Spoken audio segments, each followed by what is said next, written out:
This is another one of my Chinese elm root over rock.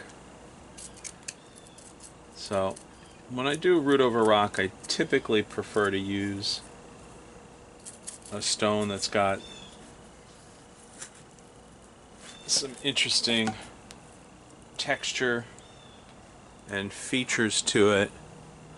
But every now and then you find one of those round stones that just fits the tree. So I went with this one. You can see where the roots are attached. Try and zoom in for you.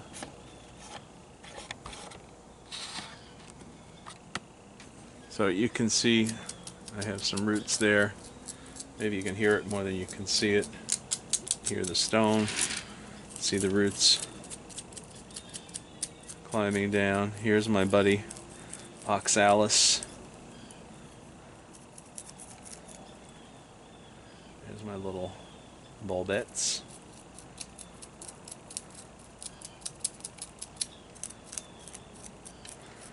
So when I do a root over rock, I like to go with a tall, narrow training container.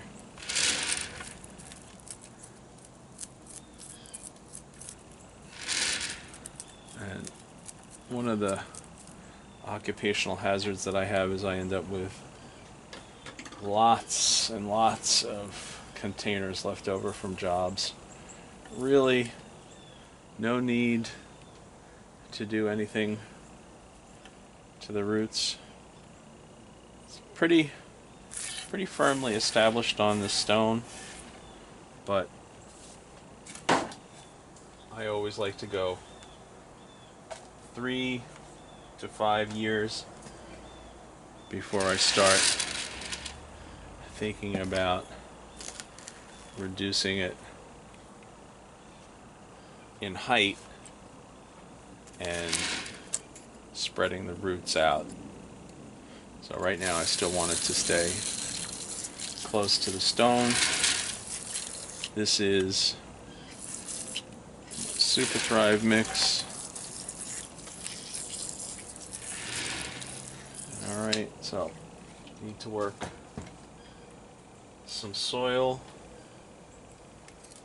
around the edges of the root ball. Make sure I'm not leaving any air pockets. Those become places where roots can't grow, but bugs can. And I don't need any more insects that I'm already dealing with. People think having a greenhouse is wonderful and great and you have no problems, and greenhouses magnify some of your issues because you don't have wind and rain to knock insects off your plants. Generally speaking, you're not going to get too many helpers in the greenhouse. I do have praying mantis, some lacewing, ladybugs show up, parasitic wasps show up, and this year I've had a number of birds that have let themselves into the greenhouse, and I've found them, I don't want to say plucking away at some of my plants, but I'm assuming they're looking for aphids or scale. And I found some aphids on some weeds the other day, and some little bird came in here and was chewing away on the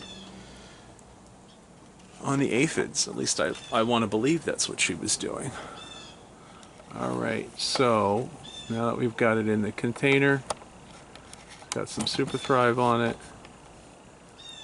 Now I need to look at the top of the tree and figure out where my apex is going to be, what my line is going to be, what branches stay for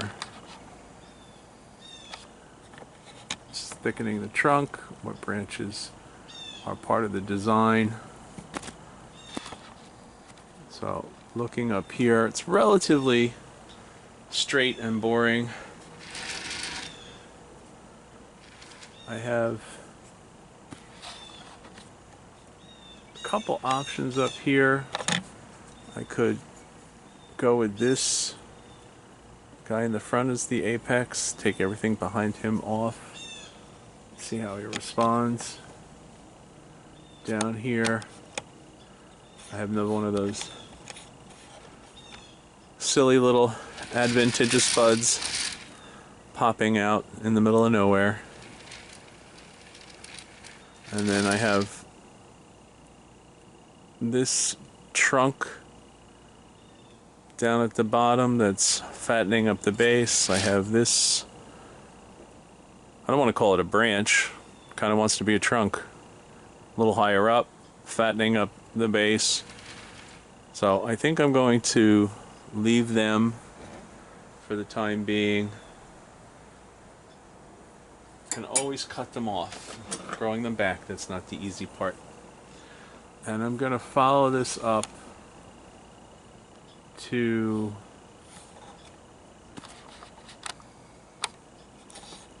here, where you can see I have 1, 2, 3. I'm going to go for this little one. I'm thinking ultimately he may be the apex of the tree. I'm not sure. But what's going to happen now is this and this will probably think that they are co-dominant leaders and try and take over the growth of the tree. So I'm going to pay attention to that this year, and I will prune back whenever I need. I'm not worried about ramification yet. I'm not really getting too worked up about branches yet, because I can always shorten the tree. But my goal right now is to make sure that the roots are adhered to the stone. That is my primary concern right now. So we'll keep an eye on that. Again, no liquid fertilizer till the light levels are back up, and I'll hit it with a little bit of Osmocote when I put it on the shelf. So this is the point where I'm supposed to say like and subscribe and tell your friends and family.